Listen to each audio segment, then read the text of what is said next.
I didn't grow up in a religious family at all. Religion was something to be made fun of. I think my dad was kind of the consummate critic and joker about anybody's religion. It was like no holds barred, no limits. If you were a religious person, you were going to get made fun of by my dad. So I kind of probably was suspicious of religion or religious people because of him. My mom, on the other hand, was a spiritual eclectic. She was attracted to every kind of religious experience or idea that you could imagine. She just wouldn't land anywhere. And so, as you can imagine, my parents were not on the same page with respect to religion. And so they didn't have anything substantive, coherent, or aligned with each other to offer me. So my earliest discussions about religion with my parents were basically centered on them saying, well, we're not going to decide for you. We're not going to give you your religion. We're not going to tell you who God is or what the Bible means, or we're not going to explain things to you. We're just going to leave it up to you. And when you're old enough, you can decide for yourself what your religion is and what you want to be. I can remember being a little kid and feeling like, well, where do I start? What do I choose from? What are my options? I didn't know anything. I had questions, which I think is related to every person wants to know where they're from, where they come from, why they're here, these big questions that all human beings have. And I think that you start having those even when you're young.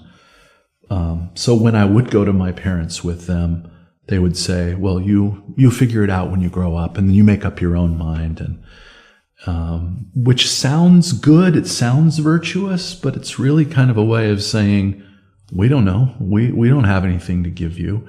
Oh, and when we are talking about religion, we're going to mock it, make fun of it, and maybe make you feel nervous about ever being religious at all, which is kind of what happened to me when I finally did decide as a teenager, I need to follow Jesus. I need to be a Christian. When I was a 16, 17-year-old young man living in a very religious community in Salt Lake City, Utah, that's where I kind of grew up in my teen years, I started getting curious about religion, spiritual things. A lot of my friends were very involved in their faith. And as I started really seriously investigating the questions that I had, bringing home books that people would give me, Bibles, other religious books, keeping them on my desk, reading pamphlets, listening to religious content on the radio, things like that. I don't think my dad so much was nervous or put off by it, but my mom definitely was. And so once I seriously began investigating my faith and then coming to conclusions like, I believe this, I believe this, I believe this, it actually made my mother mad, because I think she didn't want to be seen as, well, maybe I failed, I didn't have the answers, and now he's got answers and I don't agree with his answers. And so initially when I first became a Christian, there was a lot of friction with my mom, who said, you can decide for yourself when you grow up. Okay, well, I've decided. Well, I don't like your decision. I don't like your answers. And some of your answers make me feel condemned.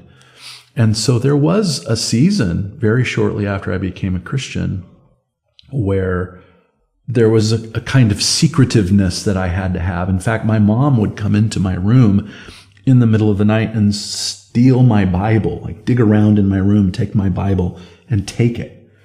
And I joke now because people say, well, why do you have so many Bibles? And I say, I think my mom did that to me because she would steal my Bible. And then I would go buy another one and hide it, in my car or in my locker at school or whatever. And she, once I started getting serious about my faith and started saying, these are things I'm convinced are true, it created some serious friction in my house growing up. I didn't grow up having any concept of what it meant to be Catholic. So when I began becoming curious about my faith as a teenager, Catholicism to me was just another word like Baptist, Lutheran, Presbyterian, Catholic, Mormon. I didn't know the difference between any of them in anything other than, let's say, a real superficial or surface level. Maybe how they dress or how they look when they go to church kind of thing. I didn't know the differences in terms of what was believed or what the convictions were. And so I didn't have any real reason to be suspicious of Catholicism or even dismiss it. But when I started investigating Christianity from inside of the culture of Mormonism, which is where I started getting curious about faith because all of my friends were Mormons, I listened to people who were helping me sort through the differences between that faith and Orthodox Christianity. But a lot of those people, a lot of the people that I listened to, my mentors, the guys whose books I was reading or radio programs I was listening to, they were also very anti-Catholic. I wouldn't have gone looking for that. I kind of stumbled into it because I was trying to sort things out over here with the difference between Christianity and this other thing. And here come these folks that are thinking out loud about it as Christians, and they're saying, oh, the Catholics too, stay away from them. Here's why they're bad. And I would hear sort of mixed into their apologetics about the Mormons or the LDS faith, the Catholics are like this too. I tell my wife, for instance, one of the things that made me nervous about Catholics was this idea that they had added books to the Bible. I heard that really early when I was coming into my faith. Well, here I was studying the difference between Mormonism and Orthodox Christianity. You have this whole other book or books that are added to, Christianity. So I was nervous about anybody adding anything to the Bible as I understood the Bible. So all somebody had to do is tell me, oh, the Catholics added books to the Bible. Well, I could check them off the list too. So I learned these prejudices, these anti-Catholic biases or prejudices pretty early. And then I found them to be everywhere. I found them in the books that I read, in sermons that I listened to, in the pastors that I, sat under in churches, and even where I would go on staff at churches. I found that there was just this constant theme, this constant presence of anti-Catholicism in everything. I jokingly say it's kind of like going to Taco Bell. It's like the cheese is in everything. It's like in every single dish there's this ingredient in there, and anti-Catholicism was part of every dish. It was part of everything. And because that is the version of Christianity that was how I came into my faith, it was really hard to get away from it. I just kind of developed this subconscious belief that I could never be Catholic. It was always in there. Like if I had said to myself, hey, do you think you could ever become Catholic? If I had asked, hey, self, think you could ever become Catholic? I would say, no way, self, you can never be Catholic. You know this, you can't do that. Don't you remember what he said and what she said and what they, you've heard this for years. You can't do that. That's bad. And so I developed a prejudice that I didn't initially have just by stewing in what I might call sort of the North American Protestant evangelical mainstream culture, which I personally experienced as being very anti-Catholic in different degrees.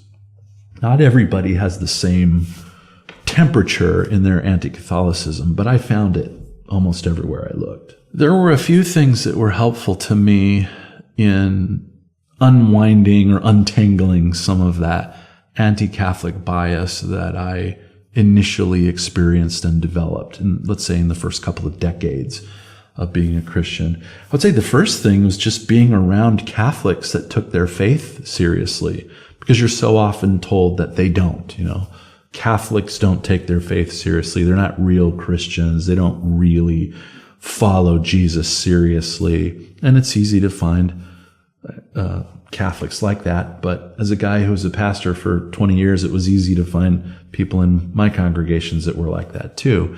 But I think finding Catholics who were very serious about their faith, who took it seriously, and who were very devoted and devout and even missionary oriented in the way that they engaged the world around them.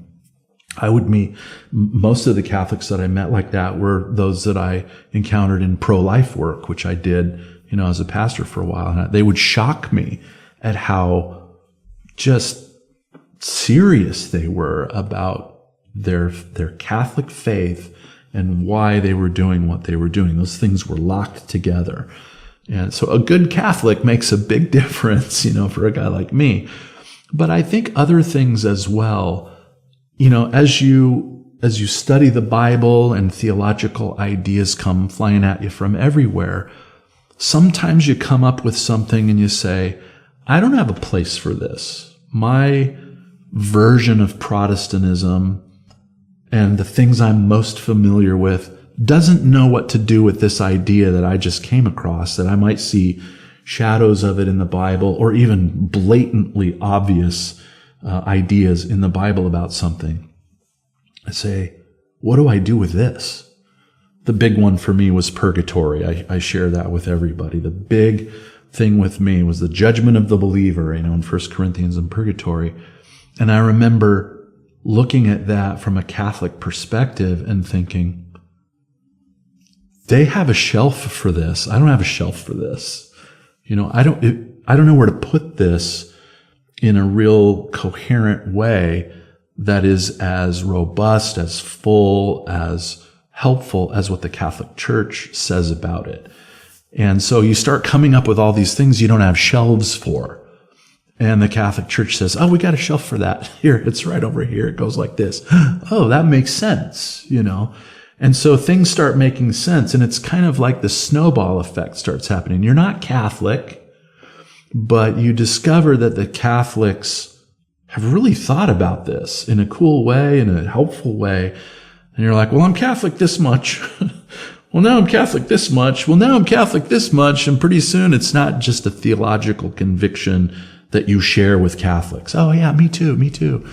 No, now I've gone too far. What am I doing not being Catholic? Like, what, if I can say it this way, what right do I have to keep the distance and not investigate it, not go in deeper and not say, well, maybe I was wrong. Maybe all of these things I heard weren't the right way to think about this. Maybe I need to listen to these guys and they'll help me, pull all these things together. So I think, finding all those things I didn't have a shelf for was another one.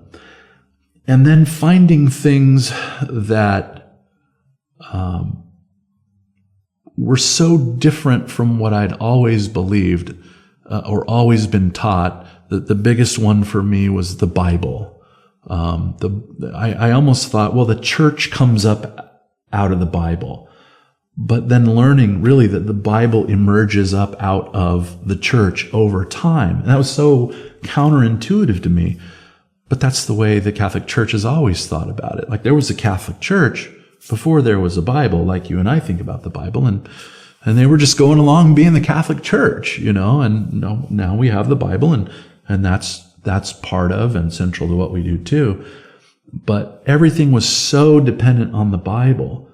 And when I discovered historically that, well, no, Jesus started a church and that was there first, and that's just been going for 2,000 years, it was the Catholic Church that enabled me to envision Christianity going strong before there was ever a Bible like you and I think of a Bible. So those are big pieces for me that were helpful. Like I said, you collect these theological convictions.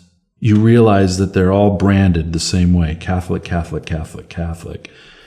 And for me, I started thinking, I could be Catholic, but I don't know how to do that. I don't know how to make that journey. And so I wasn't thinking I was going to do it until I drove by a Catholic church and the Holy Spirit said, go to that church. Here I am, I'm a former Pentecostal. I'm saying the Holy Spirit said second nature language to guys like us. But it's true. I really felt the Holy Spirit say, go to that Catholic church in your neighborhood. And I did. This time, not just as a visitor or a guy going to a wedding or taking my, grandmother to mass or something like that.